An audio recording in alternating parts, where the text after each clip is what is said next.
Hi guys. ஆட்சிகள் மாறினாலும் காட்சிகள் மாறதில்லைன்னு சொல்லுவாங்க. தமிழ்நாட்டுல எவ்வளவு ஆட்சி மாறிச்சு, கர்நாடகாலும் சரி. ஆனா காட்சிகள் மாறல. என்ன காட்சி கேக்குறீங்களா? அதான் மேகதாது அணை பிரச்சனை. இந்த பிரச்சனை இப்ப ஸ்டார்ட் ஆனது கிடையாது. 1948 ஸ்டார்ட் ஆயிருது. எப்படின்னு கேக்குறீங்களா? அந்த நேரத்துல வந்து மாநிலங்களும் சரி, மாநிலங்களும் எல்லையும் சரி வரையறுக்கப்படல ப்ராப்பராவே. அந்த நேரத்துல மெட்ராஸ் கான்ஸ்டியூஷன்சி என்ன பண்றாங்கன்னா, இவங்க வந்து அந்த இடத்துல ஒரு டேம் கட்ட முடியுமா, ஒரு பவர் ஜென்ரேட் பண்ண முடியுமான்னு சொல்லி அந்த இடத்துல சின்னதா ஒரு பிள்ளையார் சொல்லி தெரியுமா, பிள்ளையார் சொல்லி போட்டு விட்டுறாங்க. அதாவது அதுக்கான ப்ராஜெக்ட அந்த சாத்தியக்கூறுகள் சொல்லுவாங்க இல்லையா, அதை அவங்க பாக்குறாங்க.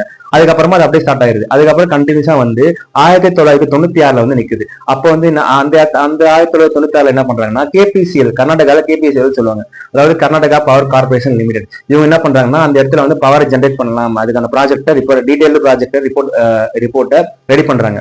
அதுக்கப்புறமா அது அப்படியே வருது. 2013 வந்து நிக்குது. டைம் லைன் மாதிரியே வருது. 2013 வந்து நிக்குது. 2013 கர்நாடகா அபிஷியலா அனௌன்ஸ் பண்றாங்க, இந்த இடத்துல நாங்க டேம் கட்ட போறோம்னு சொல்லி.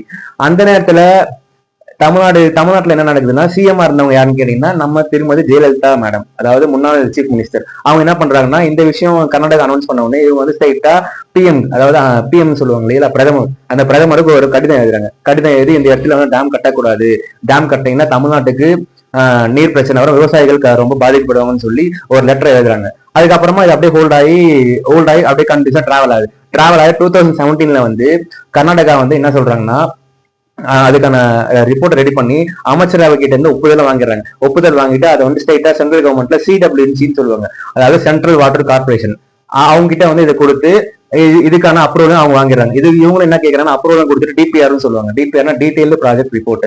அவங்க வந்து டிபிஆர் ஒரு ஃபுல் ரிப்போர்ட் கொடுங்க அப்படின்னு சொல்லி இவங்க வந்து அவங்க கிட்ட கேட்டுறாங்க. யாரு? சிடபிள்யூசி கர்நாடகா கிட்ட கேட்டுறாங்க. கர்நாடகாவும் அதுக்கான ரிப்போர்ட்டை ரெடி பண்றாங்க. அப்போ வந்து 2017 இந்த தமிழக அரசு என்ன பண்றாங்கன்னா, இந்த விஷயத்தை கேட்ட உடனே இவங்க வந்து சென்ட்ரல் கவர்மெண்ட் கிட்ட பிரதமருக்கு லெட்டர் எழுதுறாங்க. ஆஸ் பர் சேம் டைம் அப்போ வந்து ஹைகோர்ட்டும் காவிரி நடுவர் மன்றமும் என்ன சொல்லியிருக்காங்கன்னா, இது வந்து 2 மாநில பிரச்சனை. ஸோ 2 மாநில பிரச்சனையும் இந்த 2 மாநில பிரச்சனை சம்பந்தப்பட்ட பிரச்சனைன்னு சொல்லும்போது 2 மாநிலமும் பேச்சுவார்த்தை மூலியமா தீர்வு காண முடியும்னு சொல்லி அப்போ ஒரு தீர்ப்பை கொடுத்திருந்தாங்க. ஸோ இதை அவங்க மீறிட்டாங்க, இதை அவங்க வந்து தன்னிச்சையா செயல்படுறாங்கன்னு சொல்லி நம்ம தமிழ்நாடு அரசு வந்து பிரதமர் கிட்டையும் வலியுறுத்துறாங்க. As per the same time வந்து காவிரி நடுவர் மன்றத்திலையும் சுப்ரீம் கோர்ட்லயுமே வந்து இதை வந்து இனிஷியேட் பண்ணி கொண்டு போறாங்க. அதுக்கப்புறமா 2021 வருது. மறுபடியும் 2021 கர்நாடகா இன்னும் ஃபுல் ஃபோர்ஸா இறங்குறாங்க. ஃபுல் ஃபோர்ஸா இறங்கணும்னே அப்ப இருந்த நம்ம முன்னாள் முதலமைச்சர் திரு மு க ஸ்டாலின் சார் அவர்கள் என்ன பண்றாங்கன்னா, இதுக்கு தனி முதல்ல சட்டசபையில வந்து இதுக்கான தீர்மானத்தை கொண்டு வந்துட்டு இவங்க ஒரு டீமை ஃபார்ம் பண்றாங்க. அதாவது நீர்வளத்துறைன்னு சொல்லுவாங்க இல்லைங்களா, நீர்வளத்துறை சார்பா வந்து மினிஸ்டர்ஸ், எம்எல்ஏ, இவங்க எம்பிஸ் இருக்காங்களா, எம்பிஸ் எம்எல்ஏ இவங்க எல்லாருமே சேர்ந்து சென்ட்ரல் கவர்மெண்ட் கிட்ட போயிட்டு இந்த இடத்துல வந்து மேகதாது அணை வந்து வரவே கூடாதுன்னு சொல்லி வற்புறுத்துறாங்க. சட்டசபையில் தீர்மானமும் கொண்டு வந்துடுறாங்க. அது மட்டும் இல்லாம இவர் என்ன கேட்கிறாரு அப்படின்னா வந்து, காவிரிக்கு நடுவர் மன்றம் இருக்கு, ஸோ மேகதாதுக்குன்னு தனியா ஒரு நடுவர் மன்றம் வேணும், அவங்க வந்து இதை மட்டும் கரெக்டா ஃபோக்கஸ் பண்ணி கொண்டு போகணும்னு சொல்லி இதுக்குன்னு தனி நடுவர் மன்றமா கேட்கிறாரு. அதுக்கப்புறமா கண்டினியூஸா டிராவல் ஆகுது. ஒரு டைம் லைன் டிராவல் ஆகி 2026 வந்து நிக்குது. அதே சேம் டைம் தான் கர்நாடகா வந்து அதே மேகதாது அணையை வந்து நான் கட்டிய தீர்வுன்னு சொல்றாங்க.